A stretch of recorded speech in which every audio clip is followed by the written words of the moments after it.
New ইয়র্কে ডিম ছোড়ার মতো অপকর্ম আওয়ামী লীগের ভবিষ্যৎকে আরও অনিশ্চয়তায় ফেলবে বললেন আমির খসরু। সরকারের অদক্ষতায় হামলার ঘটনা অভিযোগ রিজভীর। গণতন্ত্রে বিশ্বাস করে না, দেশ ধ্বংস করে পালিয়ে গিয়ে এখন যেগুলো করছে এগুলো তো আরো ধ্বংসাত্মক। এগুলো তাদের ভবিষ্যৎকে আরো অনিশ্চিত করে দিচ্ছে। আজকে বিভিন্ন জায়গায় দোসরদের প্রেতাত্মারা তারা নামার সুযোগ পাচ্ছে এবং বিদেশেও তারা বিভিন্ন ধরনের অপকর্ম করছে। বিএনপিকে 41 আর জামায়াতকে ভোট দিতে চায় 30% ভোটার, জরিপ ইনোভিশনের। এনসিপিকে চায় শতকরা 4% মানুষ। ট্রাইব্যুনালে শেখ হাসিনা সহ 3 আসামির বিরুদ্ধে তদন্ত কর্মকর্তার জবানবন্দি। নভেম্বরের মধ্যে দুর্নীতি মামলার বিচার শেষের আশা দুদক চেয়ারম্যানের। বিশ্বব্যাংকে চলমান সংস্কার, বিচার আর নির্বাচনের অগ্রগতি জানালেন ডক্টর ইউনূস। নিউ ইয়র্কে হামলার ঘটনা যোগাযোগ স্বল্পতায় বিবৃতি অন্তর্বর্তী সরকারের। আমরা এই বিষয়ে একদম স্পষ্ট একটা বিবৃতি দিয়েছি। আপনাদেরকে আহ্বান করব বিবৃতিটা আবার একটু পড়বেন।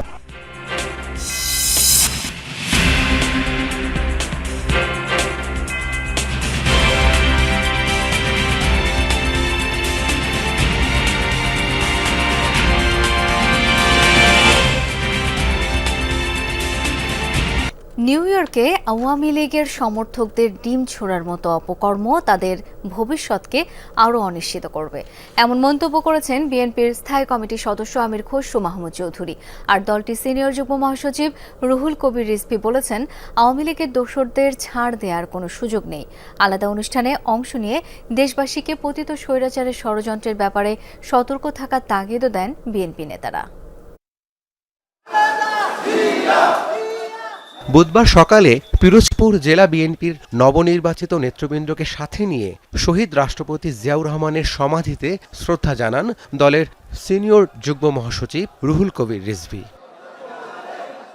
শ্রদ্ধা নিবেদন শেষে তিনি বলেন, অন্তর্বর্তী সরকার সচেষ্ট হলে নিউ ইয়র্কে এমন কাণ্ড করার সাহস পেত না ফ্যাসিবাদের দোসররা। আওয়ামী লীগের দুর্নীতি অপকর্মের বিচার না হওয়ায় তাদের দুঃসাহসের কারণ বলেও মনে করেন তিনি। আপনারা কেন দক্ষতার সাথে, দ্রুততার সাথে, ক্ষিপ্র গতিতে পদক্ষেপ গ্রহণ করতে পারছেন না বলেই আজকে বিভিন্ন জায়গায় দোসরদের প্রেতাত্মারা তারা নামার সুযোগ পাচ্ছে এবং বিদেশেও তারা বিভিন্ন ধরনের অপকর্ম করছে। দুপুরে চট্টগ্রামের আগ্রাবাদ মা ও শিশু হাসপাতালের ইন্টার্ন চিকিৎসকদের এক অনুষ্ঠানে যোগ দেন বিএনপির স্থায়ী কমিটির সদস্য আমির খসরু মাহমুদ চৌধুরী। এ সময় তিনি বলেন, রাজনৈতিকভাবে পরাস্ত হয়ে দেশ থেকে পালানো আওয়ামী লীগ সমর্থকদের ডিম ছোড়ার মতো অপকর্ম কেবল তাদের ভবিষ্যৎকেই আরও অনিশ্চিত করবে। ওনাদের সমর্থকরা তো এই ধরনের কাজের বাইরে তার কিছু করার নাই আপাতত। গণতন্ত্রে বিশ্বাস করে না, দেশ ধ্বংস করে পালিয়ে গিয়ে এখন যেগুলো করছে এগুলো তো আরো ধ্বংসাত্মক। এগুলো তাদের ভবিষ্যৎকে আরো অনিশ্চিত করে দিচ্ছে। দেশে বিদেশে পতিত স্বৈরাচার এখনো ষড়যন্ত্র করে যাচ্ছে বলেও সতর্ক করেন বিএনপি নেতারা। আগামীর বাংলাদেশে নতুন বাংলাদেশ। রাব্বি সিদ্দিকী, যমুনা নিউজ, ঢাকা। আপনাদের সহযোগিতা কামনা। বিএনপিকে 41 এবং জামায়াতকে ভোট দিতে চান 30% বেশি ভোটার, এমন তথ্য উঠে এসেছে পরামর্শক সংস্থা ইনোভিশন কনসাল্টিং এর জরিপে। রাজধানীর আগারগাঁও আর্কাইভ মিলনায়তনে এই জরিপের প্রতিবেদন প্রকাশ করা হয়। তাতে মার্চের জরিপের তুলনায় আওয়ামী লীগের ভোট বেড়েছে 4.8%। এখন আওয়ামী লীগকে ভোট দিতে চায় 18.80% মানুষ। এদিকে জাতীয় নাগরিক পার্টিকে ভোট দিতে চান মাত্র 4.1% মানুষ। ভোটার বিবেচনায় বিএনপি এগিয়ে 6 বিভাগে, জামায়াত এগিয়ে আছে কেবল রংপুর বিভাগে, আর বরিশালে এগিয়ে আছে আওয়ামী লীগ। সারা দেশের মোট 10,413 জনের তথ্যের ভিত্তিতে এই জরিপের ফলাফল নির্ধারিত হয়েছে বলে জানিয়েছে ইনোভিশন। রিভিলড পপুলেশনটা বাড়লে, অর্থাৎ ভোটের সিদ্ধান্ত নিয়েছে এবং রিভিল করছে, এটা বাড়লে কোন দলের প্রতি সেটা যাবে সেটা মোটামুটি এখন বোঝা যাচ্ছে। এডুকেশনের লেভেল যত কমছে, ভোট কিন্তু একটা সার্টেন পলিটিক্যাল পার্টির দিকে যাচ্ছে। ওটা ইনকামের সাথে আমার ধারণা সেটা একটা সম্পর্ক আছে। জুলাই গণ অভ্যুত্থানের মানবতাবিরোধী অপরাধের মামলায় শেখ হাসিনা, আসাদুজ্জামান খান সহ ৩ জনের বিরুদ্ধে ট্রাইব্যুনালে সাক্ষ্য গ্রহণ শেষ। আজ সাক্ষ্য দিয়েছেন এই মামলার বিশেষ তদন্ত কর্মকর্তা এবং প্রসিকিউটর তানভীর জোহা। বিচারপতি গোলাম মর্তুজা মজুমদারের নেতৃত্বাধীন ট্রাইব্যুনাল ১ থেকে এই সাক্ষ্য গ্রহণ সরাসরি সম্প্রচার করা হয়েছে। মঙ্গলবার সাক্ষ্য ও জেরা শেষ হয় সিআইডির ফরেনসিক বিভাগের কর্মরত শাহিদ জুবাইর লরেন্সের। জব্দ করা অডিও ক্লিপে শেখ হাসিনা ও হাসানুল হকিনুর কণ্ঠের সত্যতা নিশ্চিত করেন তিনি। পরে অপর সাক্ষী ডিএমপির ওয়্যারলেস অপারেটর কামরুল হাসান বলেন, গত বছর ১৭ জুলাই কমিশনার হাবিবুর রহমান আন্দোলন দমনে ডিএমপি অধিভুক্ত সব পুলিশ সদস্যদের সর্বোচ্চ বল প্রয়োগ এবং গুলির নির্দেশ দিয়েছিলেন। ডিজিটাল ফরেনসিক বিষয়ে যে ইনভেস্টিগেশন করেছেন তার কিছু অংশ শেখ হাসিনার মামলার সাথে সংশ্লিষ্ট হওয়ায় তা তুলে ধরেছে। ঢাকা বিশ্ববিদ্যালয়ের তৎকালীন ভাইস চ্যান্সেলরের একটি কথোপকথন এবং শেখ হাসিনা এবং হাসানুল হক এনুর সাথে 3টি ফোনালাপের মধ্যে 2টি আজকে অনারেবল ট্রাইব্যুনালে উপস্থাপন করেছেন। অক্টোবর-নভেম্বরের মধ্যে শেখ হাসিনা ও তার পরিবারের বিরুদ্ধে প্লট জালিয়াতির 6 মামলার রায় হবে বলে আশা প্রকাশ করেছেন দুদক চেয়ারম্যান আব্দুল মোমেন। একই সাথে হাইকোর্টের আদেশে আটকে যাওয়া টিউলিপ সিদ্দিকের মামলা সচলেও নেওয়া হয়েছে উদ্যোগ। টিআইবির সাথে 5 বছরের সমঝোতা স্বাক্ষর শেষে এসব কথা জানান তিনি। এ সময় টিআইবির নির্বাহী পরিচালক ইফতেখারুজ্জামান বলেন, রাজনৈতিক ও আমলাতান্ত্রিক সদিচ্ছা থাকলে দুদক সংস্কার প্রস্তাবনার বাস্তবায়ন সম্ভব। দুর্নীতি প্রতিরোধে ট্রান্সপারেন্সি ইন্টারন্যাশনাল বাংলাদেশ টিআইবির সাথে পঞ্চমবারের মতো সমঝোতা স্মারক সই করেছে দুদক। তবে এবারের মেয়াদ ধরা হয়েছে 5 বছর। বুধবার সংস্থাটির মহাপরিচালক আক্তার হোসেন এবং টিআইবির নির্বাহী পরিচালক ইফতেখারুজ্জামান এই চুক্তিতে সই করেন। দুর্নীতি বিরোধী কার্যক্রমকে সামনের দিকে আরও এগিয়ে নিয়ে যাও বলে আমরা প্রত্যাশা করছি। পরে গণমাধ্যমের মুখোমুখি হন তারা। টিআইবির নির্বাহী পরিচালক বলেন, দুর্নীতি বিরোধী কার্যক্রমে যৌথভাবে কাজ করবে 2 সংস্থা। জানান, দুদক সংস্কার প্রস্তাব নিয়ে কমিশনের বৈঠকে রাজনৈতিক দলগুলো প্রায় একমত হলেও বাস্তবায়ন নির্ভর করছে রাজনৈতিক ও আমলাতান্ত্রিক সদিচ্ছার উপর। সমঝোতা স্মারক এটা শুধু কাগজ নয়, এটাকে আমরা বাস্তবায়নের জন্য উভয় পক্ষের মধ্যে আমরা একমত হয়েছি। রাজনৈতিক ও আমলাতান্ত্রিক সংস্কৃতিতে পরিবর্তন, নেতিবাচক পরিবর্তন, দুর্নীতি প্রতিরোধক মানসিকতা এবং সেই মানসিকতার চর্চা করার মতো সাহস দৃঢ়তা যতদিন পর্যন্ত এই 2টা অঙ্গনে না হবে ততদিন পর্যন্ত আমাদের দুদক সংস্কার কমিশনে যে স্বপ্ন সেটা বাস্তবিত হবে, এটা প্রত্যাশা করাটা খুব কঠিন। সংস্কার প্রস্তাবের বিষয়ে একমত জানিয়ে দুদক চেয়ারম্যান আব্দুল মোমেন বলেন, অভ্যন্তরীণ দুর্নীতি নির্মূল ও মামলার দীর্ঘসূত্রতা বন্ধে কাজ চলছে। তিনি আশা করেন সাবেক প্রধানমন্ত্রী শেখ হাসিনা সহ তার পরিবারের বিরুদ্ধে 6টি দুর্নীতির মামলার রায় দ্রুতই হবে। সাবেক প্রধানমন্ত্রী এবং তার পরিবারবর্গ নিয়ে যে মামলা, সেই মামলার আমাদের 6টা মামলা চলমান অবস্থায় আছে এবং আমরা আশা করছি সাক্ষ্য গ্রহণ শেষে অক্টোবর শেষ দিকে কিংবা নভেম্বরের প্রথম দিকে মানে আদালত যেটাই বিবেচনাযোগ্য মনে করেন সেরকম রায় এসে যাবে বলে আমাদের প্রত্যাশা। হাইকোর্টের আদেশে আটকে যাওয়া গুলশানের টিউলিপ সিদ্দিকের ফ্ল্যাট জালিয়াতির মামলা সচল করতে উদ্যোগের কথাও জানান দুদক চেয়ারম্যান। আমরা স্টে অর্ডারটা ভ্যাকেট করাচ্ছি, ভ্যাকেট করিয়ে মামলাটা এগিয়ে যাবে। রাজীব আহমেদ, যমুনা নিউজ, ঢাকা। বাংলাদেশে চলমান বিচার প্রক্রিয়া সংস্কার এবং নির্বাচন কার্যক্রম নিয়ে বিশ্বব্যাংকের প্রেসিডেন্ট অজয় বাঙ্গার সাথে আলোচনা করেছেন প্রধান উপদেষ্টা ডক্টর মোহাম্মদ ইউনূস। এ সময় আন্তর্জাতিক দাতা সংস্থাকে ফেব্রুয়ারিতে সংসদ নির্বাচনের কথা জানান অন্তর্বর্তী সরকার প্রধান। এছাড়া স্বল্পোন্নত দেশের তালিকা বা এলডিসি থেকে উত্তরণে বিশ্ব বাণিজ্য সংস্থা ডব্লিউটিওর সহায়তা চেয়েছেন তিনি। জাতিসংঘ সম্মেলনের ফাঁকে পৃথক বৈঠকে এই সহায়তা চেয়েছেন প্রধান উপদেষ্টা। নিউ ইয়র্ক থেকে আহমেদ রেজার প্রতিবেদন। প্রথা অনুযায়ী জাতিসংঘ সাধারণ পরিষদে আসা বিভিন্ন রাষ্ট্র ও সরকার প্রধানদের সম্মানে থাকে মার্কিন প্রেসিডেন্টের নৈশভোজ। অতিথি হিসেবে যোগ দিয়েছেন অন্তর্বর্তী সরকারের প্রধান উপদেষ্টা ডক্টর মোহাম্মদ ইউনূস। এ সময় ডোনাল্ড ট্রাম্পের সাথে কুশল ও শুভেচ্ছা বিনিময় করেন তিনি। এর আগে স্থানীয় সময় মঙ্গলবার সকালে জাতিসংঘের সাধারণ পরিষদের উদ্বোধনী অধিবেশনে অংশ নেন প্রধান উপদেষ্টা। এ সময় পররাষ্ট্র উপদেষ্টা ছাড়াও তার সাথে ছিলেন জ্বালানি ও আইন উপদেষ্টা। দিনের শুরুতে উরুগুয়ের পররাষ্ট্রমন্ত্রী মারিও লুবেটকিন চিলির সাবেক প্রেসিডেন্ট মিশেল ব্যাচেলেটের সঙ্গে সাক্ষাৎ করেন প্রধান উপদেষ্টা।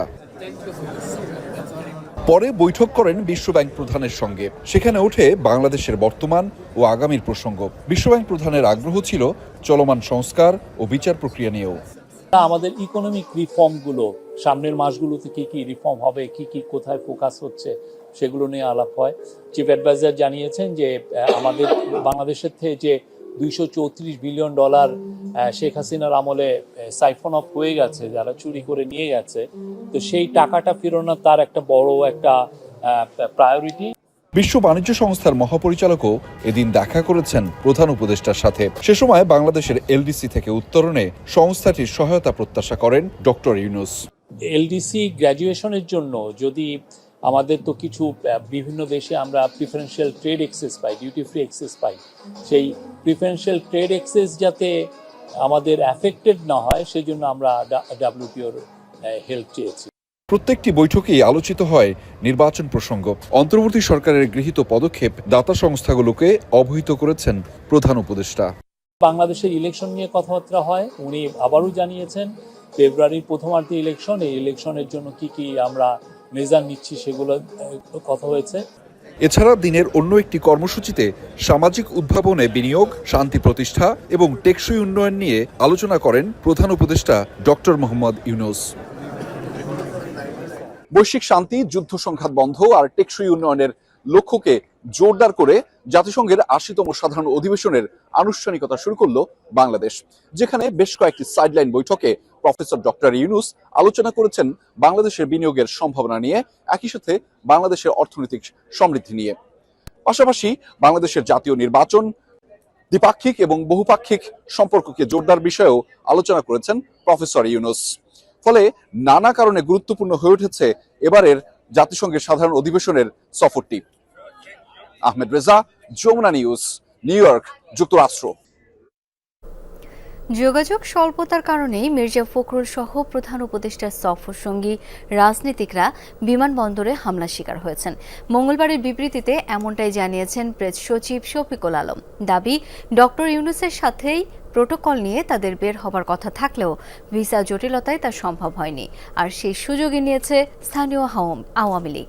তবে আমন্ত্রিত রাজনীতিকদের নিরাপত্তায় অবহেলা ছিল কিনা সেই প্রশ্নের উত্তর দেননি প্রেস সচিব। নিউ ইয়র্ক থেকে বাকিটা জানাবেন মাহফুজ মিশু। নিউ ইয়র্ক সময় সোমবার বিকেল ৩টার পর জন এফ কেনেডি বিমানবন্দরে নেমেছিলেন প্রধান উপদেষ্টা ও তাঁর সফর সঙ্গীরা। প্রফেসর ইউনূস সহ উপদেষ্টা পরিষদের সদস্যরা রাষ্ট্রীয় প্রোটোকল নিয়ে বেরিয়ে যান নির্বিঘ্নেই। বিপদে পড়েন আমন্ত্রিত রাজনীতিবিদরা। ইমিগ্রেশন শেষ করতে বাড়তি সময় লাগে কারো কারো। বের হওয়ার সময় এক পর্যায়ে ডিম ছুঁড়ে মারা হয় এনসিপির সদস্য সচিব আক্তার হোসেনকে লক্ষ্য করে। ছিল অকথ্য গালিগালাজও। এই ঘটনায় এরই মধ্যে দুঃখ প্রকাশ করে বিবৃতি দিয়েছে সরকার। তবে রাজনীতিকদের নিরাপত্তায় অবহেলা ছিল কিনা সে প্রশ্নের উত্তর অবশ্য মেলেনি এখনো। আমরা এই বিষয়ে আমাদের ফরেন মিনিস্ট্রি, বাংলাদেশের কনসুলেট ইন নিউ ইয়র্ক এই বিষয়ে যথাযথ যাদের কর্তৃপক্ষ আছে তাদেরকে এই বিষয়ে জানানো হয়েছে। আমরা এই বিষয়ে একদম স্পষ্ট একটা বিবৃতি দিয়েছি। আমরা আপনাদেরকে আহ্বান করব বিবৃতিটা আবার একটু পড়বেন। পরে এক গাড়িতে করে বিমানবন্দর থেকে হোটেলে আসেন মির্জা ফখরুল ইসলাম আলমগীর সহ সফরে আসা 5 রাজনীতিক। বিষয়টি খুব স্বাভাবিক কিনা জানতে চাইলে প্রেস সচিব বলেন, প্রস্তুতি মাফিক অনেক কিছুই হয়নি। যথাযথ কর্তৃপক্ষের কাছে তাদের লিস্টও গিয়েছে এবং সেই অনুযায়ী তারা নেমে আমাদের সাথে যেই কনভয়, সেই কনভয় নিয়ে আসবেন। ওনারা আধা ঘন্টা ওইখানে বসেও ছিলেন, কিন্তু একটা ভিসা সংক্রান্ত একটা জটিলতার কারণে ওই দিক দিয়ে আসছে। ফলে যেটা হয়েছে যে ওই দিকে আমাদের প্রিপারেশনটা হতেছিল। আরো সপ্তাহখানেক নিউ ইয়র্কে থাকছেন এই রাজনীতিকরা। পরের দিনগুলোতে তাদের নিরাপত্তা বাড়ানো হয়েছে বলে দাবি সরকারের। সোমবার বিমানবন্দর অনাকাঙ্ক্ষিত ঘটনার পর উদ্বেগ বেড়েছে সফরে আসা রাজনীতিকদের মধ্যে। এমনকি এই ঘটনা আলোড়ন তুলেছে বাংলাদেশের জাতীয় রাজনীতিতেও। যদিও সরকার বলছে সফরে আসা সব সদস্যের জন্যই সর্বোচ্চ নিরাপত্তার ব্যবস্থা নিশ্চিত করা হয়েছে এবং তাদের আশ্বাস, আগামী 1 সপ্তাহ এ ধরনের আর কোনো ঘটনা যেন না ঘটে সেজন্য কার্যকর পদক্ষেপ নিচ্ছে নিউ ইয়র্কের Bangladesh mission. Mahfuz Mishu, Jamuna news, hotel grand Hyatt, New York, যুক্তরাষ্ট্র। যমুনা নিউজ থেকে একটা বিরতি নিচ্ছি, সাথে থাকুন।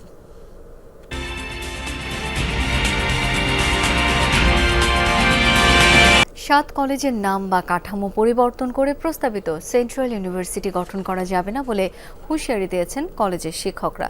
দুপুরে ঢাকা কলেজের সামনে বিসিএস সাধারণ শিক্ষা সমিতির পক্ষ থেকে আয়োজিত এক মানববন্ধনে বলা হয়, সেন্ট্রাল বিশ্ববিদ্যালয় সাত কলেজকে গিলে ফেলতে চাইছে। প্রস্তাবিত খসড়ায় সাত কলেজে অধ্যয়নরত শিক্ষার্থী, শিক্ষক ও কর্মচারীদের স্বার্থ চরমভাবে ক্ষুণ্ণ হয়েছে।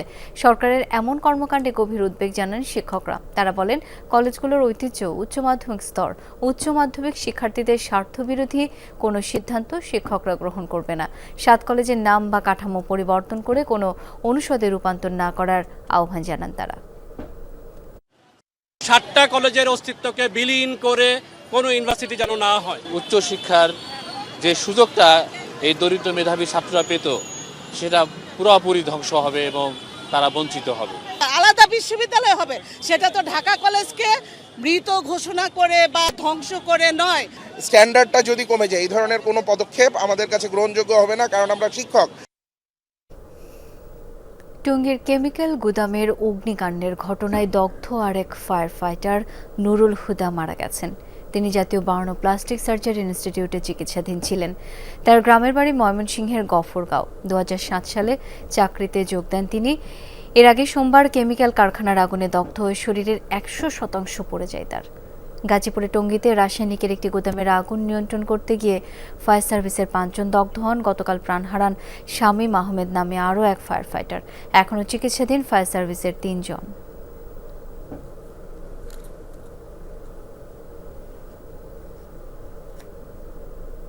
রাজধানী ঢাকার বর্জ্য ও পয়ঃনিষ্কাশন ব্যবস্থাপনা আইনগতভাবে বাধ্যতামূলক এবং এই প্রকল্প ধাপে ধাপে বাস্তবায়ন করতে হবে।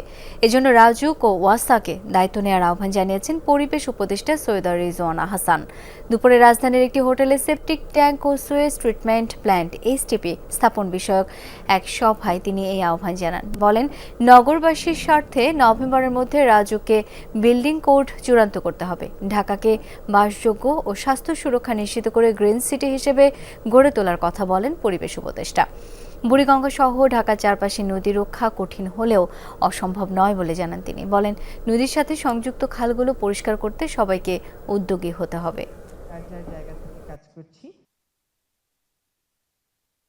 আপনার আমার বাসার থেকে বর্জ্যগুলো খালে পড়া বন্ধ করতে হবে, তাইলে খাল থেকে নদীতে পড়া বন্ধ হবে। রাজুকের যে আইনটা হচ্ছে, এখানে একটা লিগ্যাল কভারেজ দেওয়া যায় এবং সেখানে বাস্তবায়নের দায়িত্ব হয়তো ঢাকা ওয়াসা নিয়ে নিতে পারে, যে প্রত্যেক হাউস হোল্ডিংয়ে রাজুক যদি ম্যান্ডেটরি করে দেয়, এটা বাস্তবায়ন হচ্ছে কি হচ্ছে না, এটা ঢাকা ওয়াসা, খাল রক্ষার দায়িত্বে আছেন সিটি কর্পোরেশনরা এবং রাজধানী উন্নয়ন কর্তৃপক্ষ ম্যান্ডেটরি করবে, তারা এলাকা ভাগ করে নিয়ে নেয়। 5 দশকেও বিশ্ববাজারে পোশাক ছাড়া অন্য পণ্যের রপ্তানিতে আধিপত্য তৈরি হয়নি।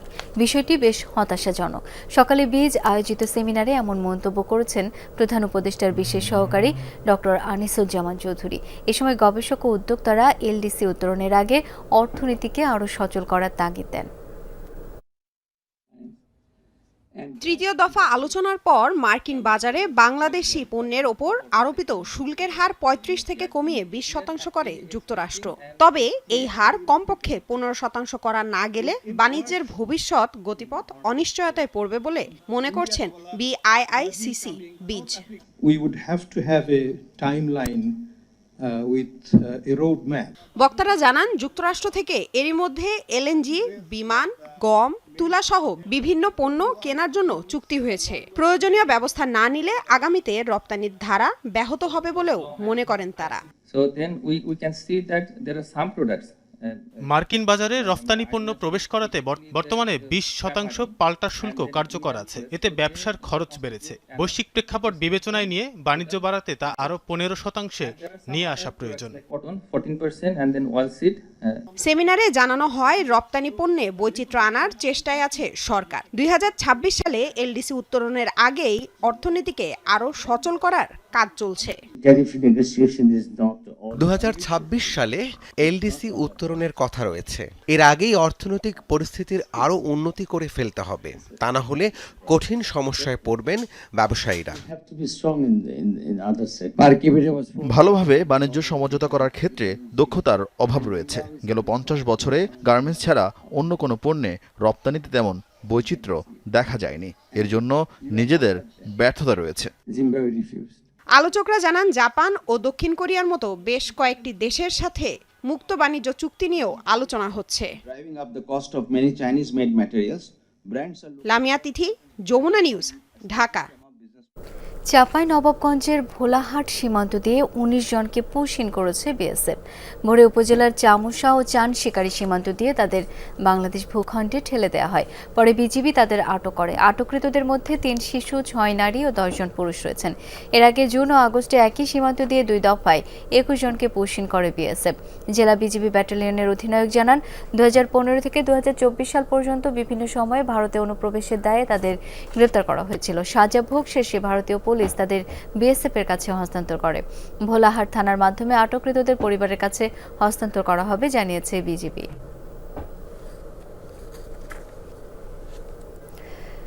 রাজধানীর শাহজালাল আন্তর্জাতিক বিমানবন্দরে অভিযান চালিয়ে 7,580 পিস ইয়াবা সহ 2 নারীকে আটক করেছে এয়ারপোর্ট আর্মড পুলিশ ব্যাটালিয়ন। আটককৃতরা হলেন রোজিনা ও তার মেয়ে ফাহমিদা ইয়াসমিন। তারা কক্সবাজার থেকে বিমানে ঢাকায় আসেন। আর্মড পুলিশ ব্যাটালিয়ন জানায়, গোপন সংবাদের ভিত্তিতে মঙ্গলবার দুপুরে তাদের অভ্যন্তরীণ টার্মিনাল থেকে আটক করা হয়। পরে জিজ্ঞাসাবাদে ইয়াবা বহনের বিষয়টি স্বীকার করে তারা। আর্মড পুলিশ ব্যাটালিয়নের operational commander police super Mozammel Haque আরও জানান, দীর্ঘদিন ধরেই মাদক পরিবহন ও বিক্রয়ের সাথে জড়িত তারা। এই ঘটনায় তাদের বিরুদ্ধে বিমানবন্দর থানায় মাদকদ্রব্য নিয়ন্ত্রণ আইনে মামলা করা হয়েছে।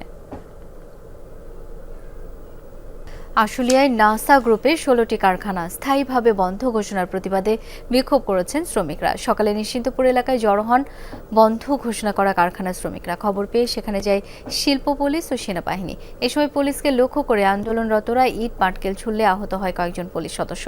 পরে টিয়ারশেল ও জলকামান ব্যবহার করে তাদের ছত্রভঙ্গ করে দেয় আইন শৃঙ্খলা বাহিনী। এর আগে বিক্ষোভরত শ্রমিকরা জানান, বিদ্যুৎ গ্যাস সংকট ও ক্রয়াদেশ না থাকায় 25 সেপ্টেম্বর থেকে 16টি কারখানা বন্ধের ঘোষণা দেয় কারখানা কর্তৃপক্ষ। এতে বেকার হয়ে পড়বে কয়েক হাজার শ্রমিক। কর্তৃপক্ষের এই সিদ্ধান্তের প্রতিবাদ এবং দ্রুত আগস্ট ও সেপ্টেম্বর মাসের পাওনা পরিশোধের দাবিতে আন্দোলনে নামেন তারা।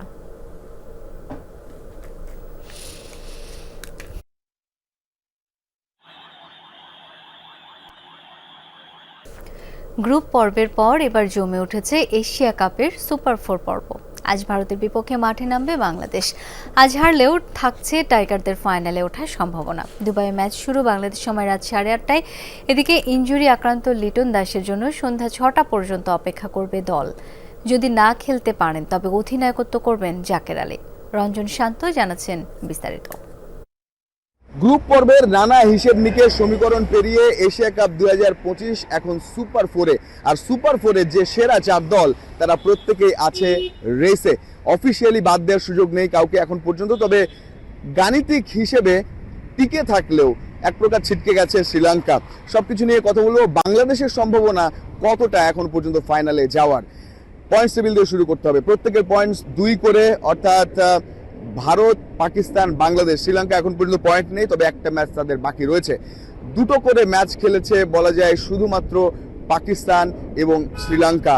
ভারত, বাংলাদেশ একটা করে ম্যাচ এবং তাদের আজকের ম্যাচের পর 2টো করে ম্যাচ হয়ে যাবে। নেট রান রেটের হিসাব যদি দেখেন 2 পয়েন্টের পর plus 0.689 to be very exact ভারতের, এবং তারা টপে আছে। নাম্বার 2 পাকিস্তান, তারা 0.226 প্লাস তাদের পয়েন্ট, একই সঙ্গে প্লাস বাংলাদেশেরও তাদের 0.12 ভারত যদি বাংলাদেশকে আজকে হারিয়ে দেয় সরাসরি তারা চলে যাবে ফাইনালে। ভারতের জন্য এই সমীকরণটা সহজ। আর ভারত যদি হেরে যায় শেষ ম্যাচের দিকে তাকিয়ে থাকতে হবে শ্রীলঙ্কার বিপক্ষে তাদের সেই ম্যাচটা। বাংলাদেশের জন্য সমীকরণটা কি? বাংলাদেশের জন্য সমীকরণটা হচ্ছে বাংলাদেশ যদি 2টো ম্যাচই জিতে যায় ভারত পাকিস্তানের সঙ্গে, তাহলে তো আর সমীকরণের বেড়াজালে বাংলাদেশ আটকে থাকবে না, সরাসরি তারা ফাইনাল খেলবে। তবে বাংলাদেশ যদি হেরে যায় ভারতের সঙ্গে তবুও সম্ভাবনা থাকবে পাকিস্তানের সঙ্গে ম্যাচটা যদি বাংলাদেশ জেতে তাহলে কিন্তু ফাইনাল নিশ্চিত হবে ভারত আর বাংলাদেশের। পাকিস্তান আর তখন রেসে থাকবেই না।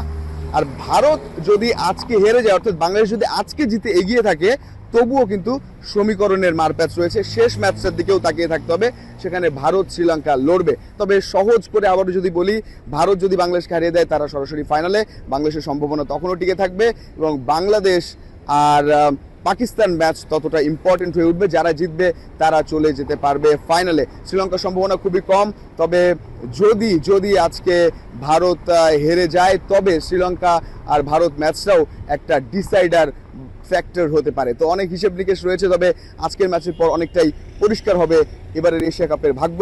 ফাইনালে যাচ্ছে কোন দুই দল, সেই প্রশ্নের উত্তর মিলবে। রঞ্জন শান্ত, যমুনা স্পোর্টস, দুবাই, সংযুক্ত আরব আমিরাত।